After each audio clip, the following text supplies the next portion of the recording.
Moi boas, benvidos de novo ao noso programa Clínica na Casa. Hoxe contamos con todos nós con doña María Jesús Pérez Amor. María Jesús Pérez Amor é podóloga, ela traballa na Clínica Santo Domingo. Moi boas e gracias por vir, doutora. Encantada. Que é a podoloxía? Pues mira, me gusta muchísimo que me hagas esta pregunta. Bueno, voy a contestar en castellano porque me encuentro más cómoda. Me gusta muchísimo porque yo creo que mucha gente no sabe exactamente lo que hace un podólogo. Todavía tiene la imagen de aquella época antigua en la que todavía no era una carrera, simplemente era un complemento a la profesión de enfermería, en la que, claro, los abuelitos pues acudían a limpiarse, a quitarse esas dureces o esos callos. Pues ahora, gracias a Dios, la podología es algo más. Pretendemos ser como un médico de cabecera del pie. Es decir, que a consulta acudan todos aquellos pacientes que por algún motivo les duela algo de tobillo para abajo. Entonces, pues la podología se encarga, tiene un montón de campos, tanto de limpiar esas dureces como de evitar que nos vuelvan a salir. Incluso también corregimos la marcha, bueno. O sea que entiendo que es una carrera de reciente formación. Reciente sí. Puesta en marcha. Que es una titulación, entiendo, son sí, 4 años de formación. 4 años es un grado, está equiparado a la profesión de dentista, de veterinario, es decir, podemos recetar, tenemos todo tipo de competencias, cirugía, la verdad es que es una profesión muy completa porque podemos abarcar un montón de campos. ¿Y cuándo necesitamos o cuándo debemos de ir al podólogo? ¿Por qué motivo vamos al podólogo? ¿Debiéramos de ir al podólogo? Muy buena pregunta. Yo creo que al principio, pues una revisión una vez al año, como nos inculcaron tan sabiamente los dentistas, pues la tendríamos que hacer. Pero el desencadenante es el dolor. Si te duele algo que tenga una relación con el pie, pues antes de ir al médico de cabecera, ¿por qué no vienes al podólogo? Porque realmente somos especialistas del pie. Tanto una uña que se te encarna, un mal color en una uña, eso también es motivo de consulta. Cualquier dolor, bueno, hay población... ¿Hay alguna población que sea más sensible al dolor o a la consulta, o a las necesidades de consulta con el podólogo? Sí, creo que estamos pensando los dos en la misma gente, los diabéticos y los ancianos, gente que por su movilidad reducida pues necesitan ayuda pues tanto como en algo básico como puede ser simplemente el corte de las uñas, como algo un poquito más específico, la posibilidad de que haya alguna pequeña ulcerita, algo que nosotros podamos ver desde el otro lado del sillón, es decir, desde nuestra posición. Yo creo que todo el mundo debería, por lo menos una vez al año, venir a consulta. Y por supuesto. ¿Y los niños? ¿Los niños tienen que ir al podólogo también? ¿O la patología del pie en el niño no existe? ¿Cómo ve un poco eso? Claro que sí que existe. Lo que pasa es que los pequeños, el pediatra es el primero que se encarga de ver esas posibles alteraciones del pie y los padres. ¿Qué pasa? Que hasta los 4 o 5 años el desarrollo del pie del niño no lo podemos observar, pero no podemos utilizar esas posibles patologías. Me estoy acordando del pie plano. Todos vemos que los niños puede que apoyen demasiado la planta del pie. Eso no tiene por qué ser patológico. Al cabo, a los 6 o 7 años ya tienen el puente perfectamente formado. Debemos observarlos. Hasta los 4 años es el pediatra. Desde luego pueden venir a consulta, como no. Pero a partir de los 4 o 5 años sí que deberíamos ya llevarlos al podólogo para que sea él el que se encargue de hacer un seguimiento de cualquier alteración que vayamos viendo en el pie del niño. También el podólogo también se enmarcaría, yo entiendo, que dentro de un grupo, un equipo de especialistas en el trabajo del pie. ¿Hay algún compañero, algún especialista que tendría especial relación con el podólogo, con que trabajaría conjunto? No sé, un poco cómo veríamos eso. Como vosotros sabéis, los podólogos somos autónomos, no formamos parte de la seguridad social. Entonces, en determinadas comunidades, en el País Vasco, en Cataluña, ya la Seguridad Social está creando unidades en las que hay un grupo, son unidades interdisciplinares, hay un grupo de compañeros que se dedican, digamos, que se complementan a la hora de tratar determinadas patologías, y una de ellas el pie diabético. Resulta que el podólogo es el que primero ve al paciente en consulta. Entonces sería como el nexo de unión entre el cirujano vascular, el traumatólogo, el fisioterapeuta o la enfermera, que es importantísima en estos pacientes. El problema de estos pacientes es que tienen disminuida su sensibilidad. Entonces, cualquier pequeño roce con una arenita, cualquier pequeña arruguita en el calzado puede desencadenar en ese tipo de problema, en una úlcera, y ellos no se dan cuenta que la tienen. Entonces, pues, lo malo de estas úlceras es que, claro, estos pacientes no curan bien. Al no curar bien, la evolución de la úlcera no es buena y suele desencadenar en alguna, por desgracia, en amputaciones. La Seguridad Social, y hay estudios que demuestran que es mucho mejor el tener la atención del podólogo desde el primer momento en que se diagnostica esa diabetes, esa falta de sensibilidad en los pies, que es mucho más efectivo el tener a un podólogo haciendo el seguimiento de ese paciente que no el tener que llegar al extremo de la amputación. Y luego después sí que también parece que cada vez más dentro de la podología se tiende a la especialización o a la subespecialización. De hecho, hay palabras un poco que suenan así un poco raras, pero quiropodia, ¿eso de la quiropodia qué se trataría? ¿Es una subespecialidad o es una cosa distinta? ¿Depende de los podólogos? Claro. Los podólogos, pues, como en todas las profesiones, en función del tipo de patologías que nos van presentando, que nos van entrando en consulta, pues vamos adquiriendo más experiencia en unas que en otras. Esa quiropodia, digamos que es lo más básico, por lo que nos conocen todos los pacientes. Es una limpieza, es la limpieza de dureces, de elomas, de pequeñas hiperkeratosis que se encuentran tanto en la planta como debajo de las uñas. Por eso somos muy conocidos, por quitar los famosos ojos de gallo. Pero sí, como bien dices, hay una serie de especialidades dentro de la podología. Como la ortopodología. La ortopodología que también tiene otro nombre raro.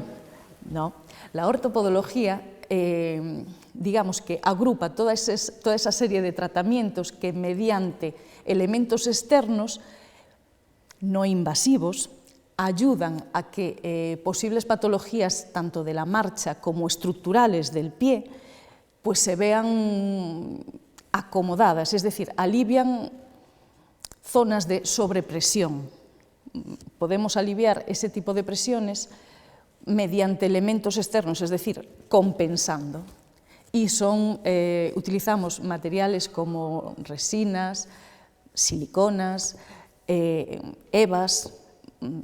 Es decir, ahí sí que hay un mundo de materiales que pueden ayudarle tanto a los pacientes diabéticos como a los reumáticos a conseguir paliar un poquitito los síntomas de sus enfermedades. O sea que yo entiendo que cuando tenemos un problema de pies debemos de ir al podólogo, es el podólogo el que nos detecta un poco el problema que tenemos. ¿Y hay alguna herramienta que le permita al podólogo, que le ayuda a diagnosticar esa patología? ¿Hay alguna actividad, algo que el podólogo hace o que depende, o que nosotros tenemos que aportar? No sé. Sí, el podólogo puede, realmente tenemos la capacidad para interpretar radiografías, interpretar ecografías, y en nuestras consultas cada vez más, casi todos tenemos ya unas plataformas digitales que detectamos, para medir las cargas y las presiones a las que están sometidas los pies. Son elementos que nos ayudan, pues eso, a la hora de elaborar esas plantillas o a la hora de fijarnos en dónde están los problemas de la marcha, la dificultad en el... Sería la biomecánica, sería el término que se emplea como biomecánica. ¿Eso es la biomecánica? Sí, la biomecánica es la manera en la que se mueven las articulaciones. Cuando la biomecánica, digamos, está compensada, tanto la del tobillo como la de la rodilla, cadera y, por supuesto, la de la espalda, cuando todo va en armonía, todo funciona bien.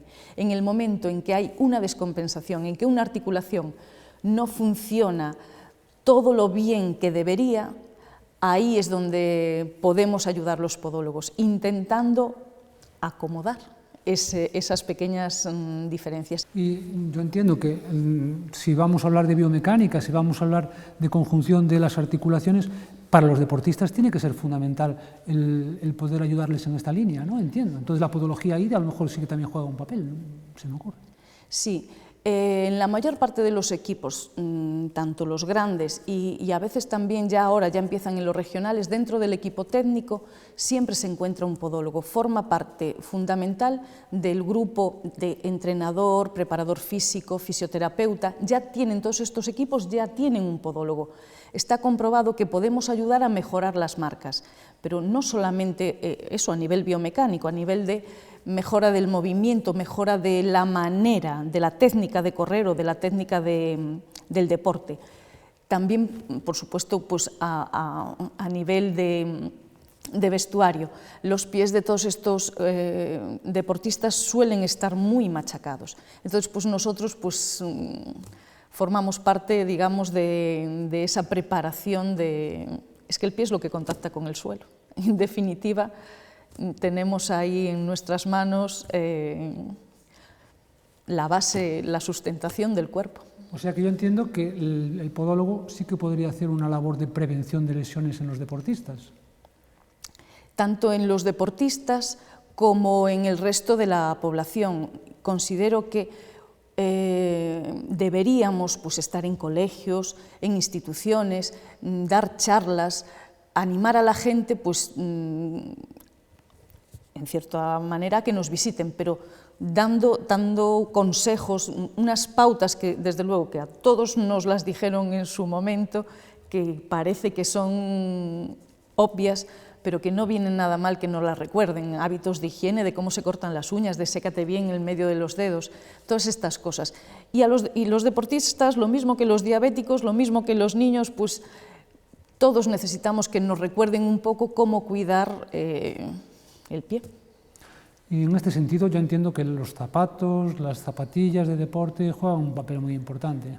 Sí, sí que juegan, porque lo que pasa es que es un tema tan complicado de tratar porque ya entramos en el comercio. Es decir, hoy hay 10 modelos de zapatillas en el mercado, mañana hay 20, pasado mañana hay 30. Es decir, digamos que el podólogo puede ayudar a decidir, esta me parece que no es conveniente, o esta se acerca más a lo que le conviene a este deportista por este tipo de pie, por estas características. Pero claro, es un mundo, el mundo del deporte, y dependiendo de la especialidad, dependiendo de si es atletismo, si es fútbol, es muy, muy complicado. Y a veces yo entiendo que además de comprar esa zapatilla que nos recomienda el comerciante y que hay ahí un interés comercial muy obvio, a lo mejor sí que la elaboración de ciertas plantillas o ciertos apoyos adicionales que el podólogo pueda ayudar o pueda aportar ahí, sí que serían un poco importantes en cuanto a prevenir lesiones y evitar dolor. Claro, hubo una campaña hace una temporada en la que una marca comercial de una gran multinacional pues se atrevía a diagnosticar en base a 4 medidas si el paciente tenía un pie pronado, si el paciente tenía un pie supinado.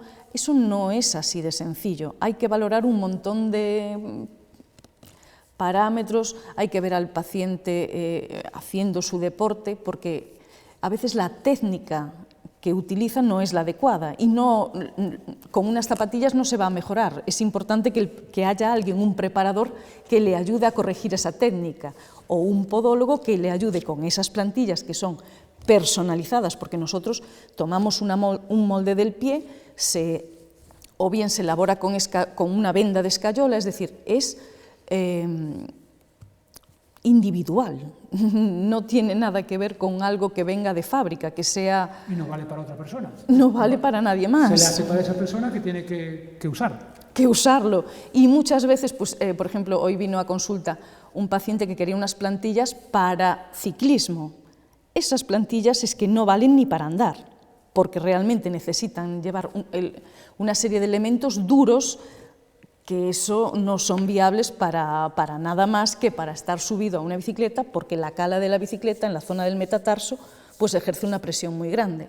Y eso puede que, vamos, genera un dolor. Por eso mismo, las plantillas se harían o para botas de fútbol, que son súper estrechitas, para las zapatillas de, me sale atletismo, pero no me refiero a esto, me refiero a running, que está tan de moda. Dios mío, es que eso es un mundo. Hay 70.000 zapatillas para 70.000 personas. Yo casi compraría una zapatilla neutra y meterle una plantilla que fuese la horma perfecta de mi pie. Personalizada. Personalizada. Y para eso yo entiendo que la colaboración del podólogo. Claro, es fundamental porque no hay ningún otro profesional que elabore las plantillas como un podólogo. Porque aunque las plantillas las hacen los ortopedas tienen que llevar una diagnosis. Tiene que alguien recetar esa plantilla. Entonces, si un podólogo puede recetar y elaborar el tratamiento, considero que no se pierde información por el camino. Muchas gracias, María Jesús, que creo que hemos aprendido mucho. ¿Alguna cosita quiere comentar así antes de cerrar? Pues que estaría encantada de que viniesen a nuestra consulta en la clínica y que, nada, pues que allí estoy para los que nos quieran venir a visitar.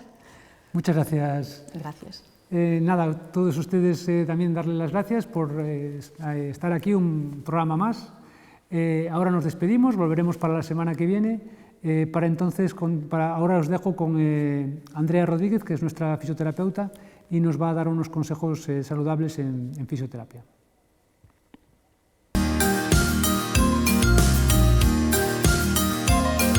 Ola, no programa de hoxe trataremos un tema como é o da escoliose. A escoliose é un problema de saúde que se caracteriza pola aparición dunha curvatura anormal na columna vertebral. A columna vertebral, vista desde un lateral, ten dúas curvaturas que son fisiolóxicas.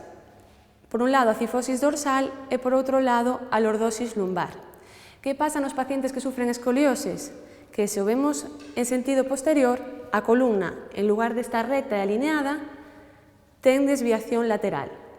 Esta curvatura pode ser en forma de C, cando ten soamente unha curva, ou en forma de S, cando hai dúas curvas. Excluímos totalmente do termo de escoliose aqueles vicios posturais que ocasionan que nos vexamos esa columna desviada, pero ao correxir esos vicios posturais, a curvatura desaparece.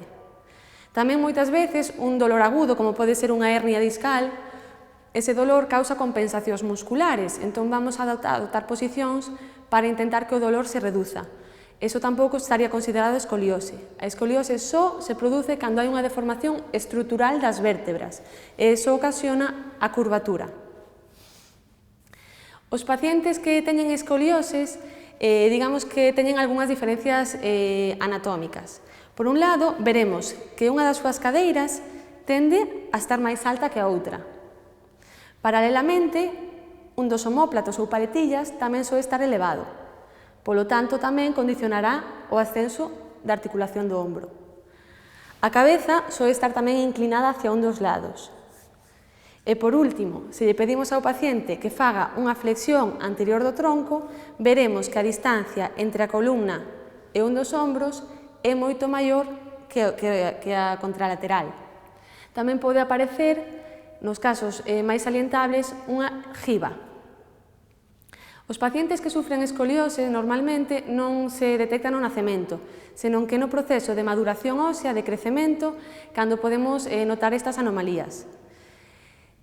Digamos que hai 3 edades nas que se poden presenciar, e dependendo da edade na que se presencie, denomínase o tipo de escoliose. Se aparece entre os 0 e os 3 anos, denominamos escoliose infantil. Se aparece ao largo dos 4 aos 11 anos, denominaríase escoliose juvenil.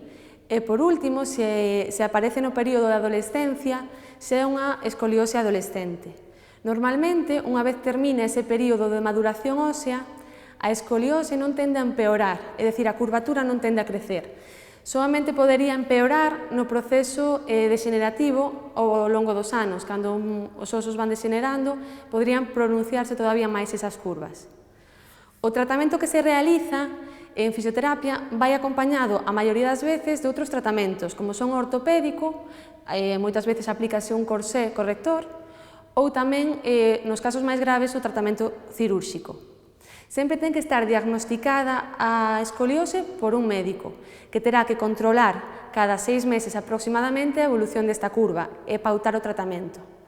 O tratamento de fisioterapia está encamiñado nas curvaturas máis leves a previr que non avancen e naquelas curvaturas máis graves a estabilizalas e correxir os desequilibrios musculares.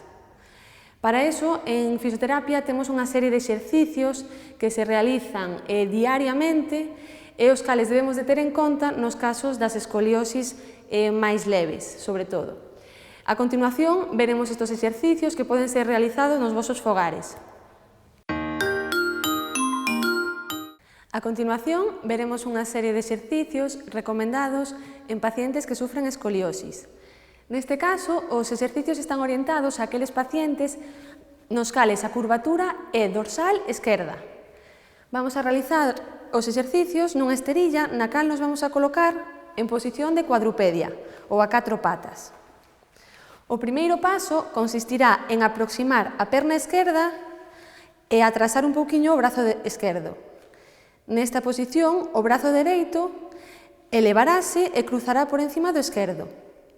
Manteremos esta posición alrededor de 30 segundos. É importante resaltar que as cervicais tamén rotan lixeiramente hacia a esquerda. Colleremos aire e botaremos aire, tendo en conta que durante a expiración imos intentar alargarnos dende os dedos da man e dende os dedos dos pés, intentando estirar toda esta zona dorsal. Volveremos á posición de inicio lentamente e repetiremos este exercicio unhas 4 repeticións.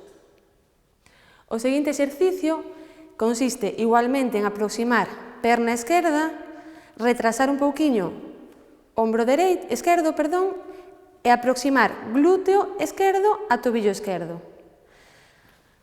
Co brazo dereito intentaremos chegar o máis lonxe posible.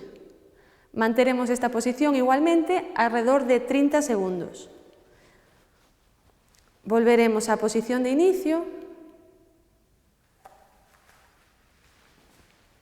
e agora realizaremos un exercicio para flexibilizar a columna. Nel vamos a alternar dúas posturas, a postura do gato e a postura do cabalo. Na postura do gato vemos como se realiza unha hipercifosis, aumentando a curvatura dorsal da espalda, mentres que na postura do cabalo o que se aumenta é a curvatura lumbar. Aproxímanse as escápulas, flexionanse un pouquiño os codos e aproxímase o peito cara ao chan. Faremos 15 repeticións alternando unha postura e outra.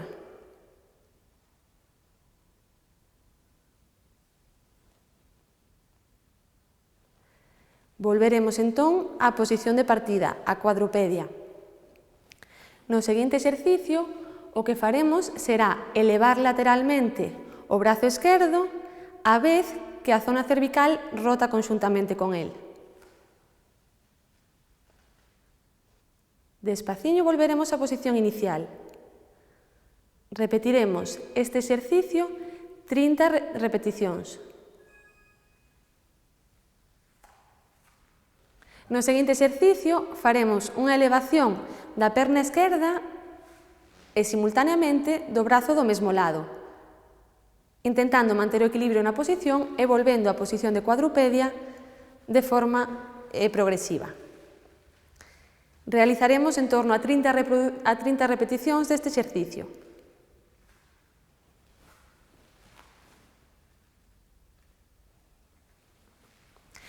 Por último, faremos un exercicio en posición de rodillas. Adiantaremos un pouco a rodilla izquierda.